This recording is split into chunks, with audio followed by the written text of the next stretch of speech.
And we continue our coverage of the home explosion in Franklin Township, Washington County. At least 5 people hurt there, including 3 firefighters. Paul Martino just arrived on the scene, and he continues our team coverage there tonight. Paul. Susan, as you might expect, it is a pretty chaotic scene here right now. We know of at least 5 injuries reported, a couple of firefighters injured. So far as we know, no fatalities following this massive explosion here. There is widespread damage. Let's get some official word on what's going on from the Director of Public Safety here in Washington County, Mr. Jeffrey Yates. Thank you for joining us, sir. Yes. What's the latest that you can tell us? Right now, the state police are conducting an investigation to try to determine what exactly happened. Columbia Gas has shut off gas to about 58 of the residents in the area on the same line as the house that was involved in the explosion. They're going through one at a time, restoring service to each house, checking it, making sure that there are no leaks in those houses to let those people come back. Has the initial leak been capped? Or? Yes, the initial leak was stopped actually before the explosion. Nice.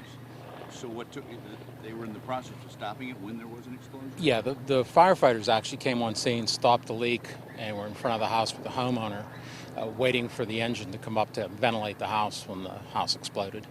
And from what I understand from these situations, gas will seek the lowest spot. So you think maybe it gathered in the basement or something like that? No, this is actually methane. Methane's lighter than air, so it rose. But anything could have been the cause. It could have been anything from a refrigerator kicking on to a static electric spark. I mean, there's any number of things could have triggered it. And I know it's early, but what's the latest damage assessment and injury assessment as well? Right now, there are 3 firefighters that have been transported to the hospital. The homeowner, and there's another civilian in the area that was also transported with chest pain, I believe. There's damage as far as 4 blocks away. Mostly windows blown in, air conditioners blown in. There's a lot of debris in the area, boards with nails, and it's bad. I mean, it sounds horrible, but I'm not hearing the word fatality. No fatalities. No, not at this point. I said the people who were injured were transported. It's my understanding that they did not have life-threatening injuries. Again, I can't verify that, but from my initial reports, that's what I got. I've also heard that the woman who lived in that home was actually walking out of the home when the explosion occurred. Can you confirm that? Yes, she was. She was walking out to talk to the firemen when the explosion occurred. Was she propelled by the explosion, do you know? I don't know if she was. I know one of the firefighters was thrown probably 70 or 80 feet. It was in a field. He was, I think, the worst injured.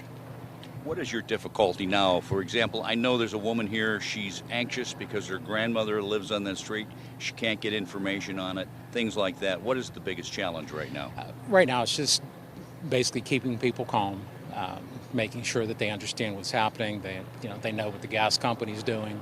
And again, at this point, with the gas shut off to that whole area, there's really not a danger of a leak at this point. Again, because they're going through one house at a time and checking them to make sure there's nothing there.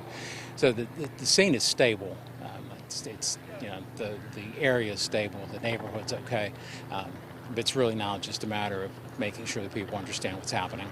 Director Yates, thank you and the people who work for you who are doing a fine job out here this afternoon. Well, Thanks for keeping us posted. Thank you.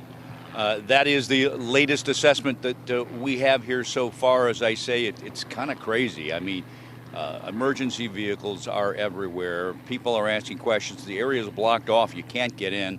I alluded to the one woman who wanted to check on her elderly grandmother.